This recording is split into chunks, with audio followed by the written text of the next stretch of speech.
welcome. Should the Supreme Court be abolished? According to a Rasmussen poll, most Democrat voters want to, quote, abolish the Supreme Court.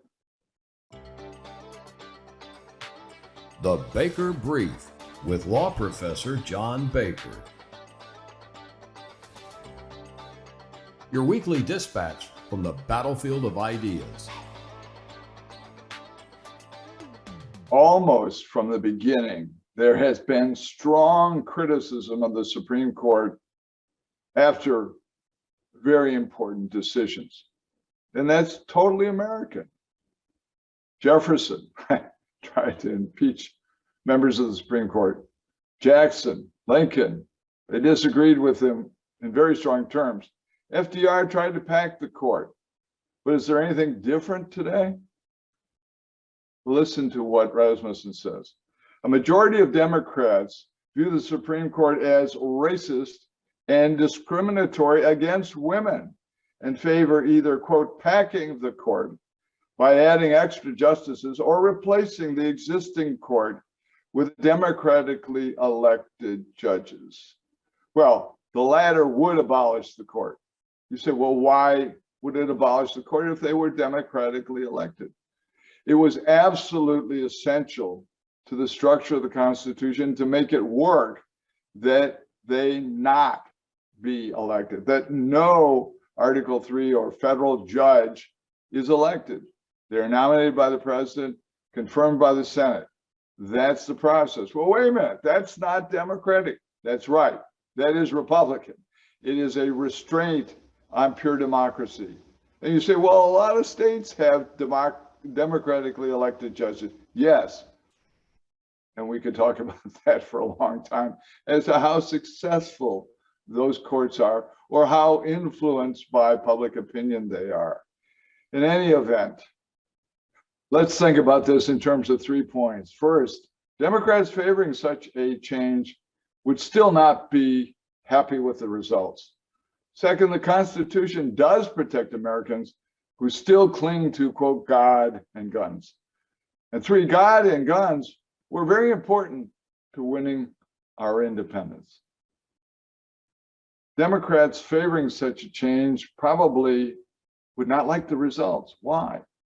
Because electing people democratically is probably going to produce exactly the same result.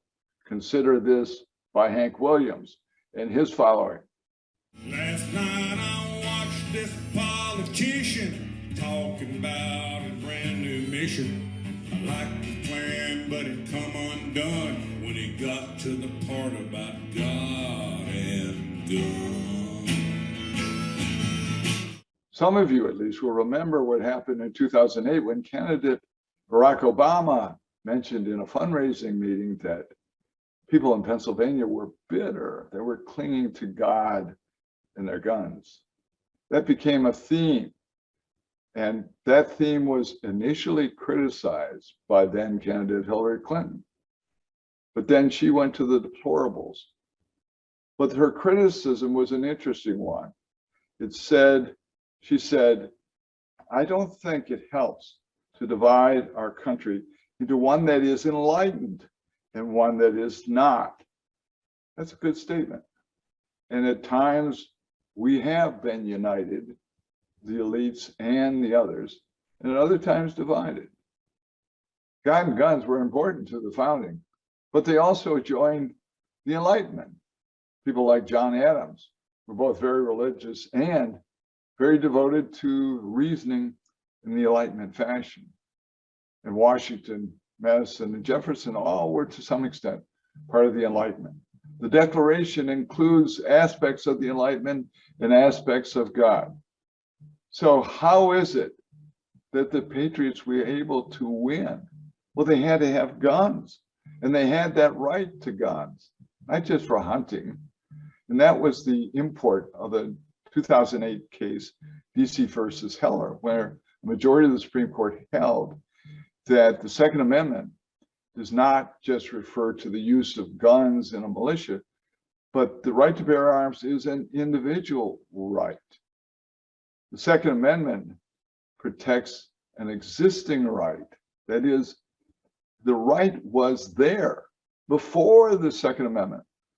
Listen to what Madison wrote in Federalist Number 46, quote, besides the advantage of being armed, which the Americans possess over the people of almost every other nation, the existence of subordinate governments to which the people are attached, and by which the militia officers are appointed, forms a barrier against the enterprises of ambition, more insurmountable than any which a simple government of any form can admit of. What's this about? Well, first of all, we were unique in having the right to bear arms. And people today say, well, other countries don't have it. Why don't we? Why can't we restrict it? Well, other countries don't have our freedom either. And tied to that is the whole idea that we had not a simple unitary government.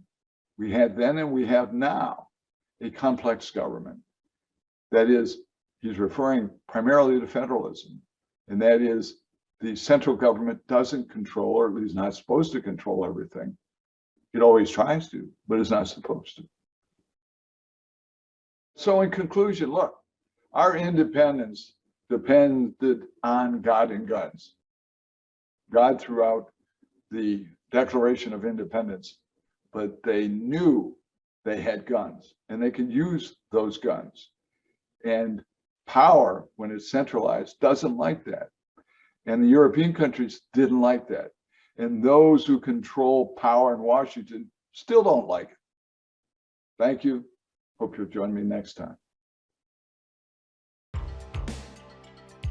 To ensure your continued access to the Baker Brief, please note our additional channels listed below. And remember to like and subscribe using the bell icon.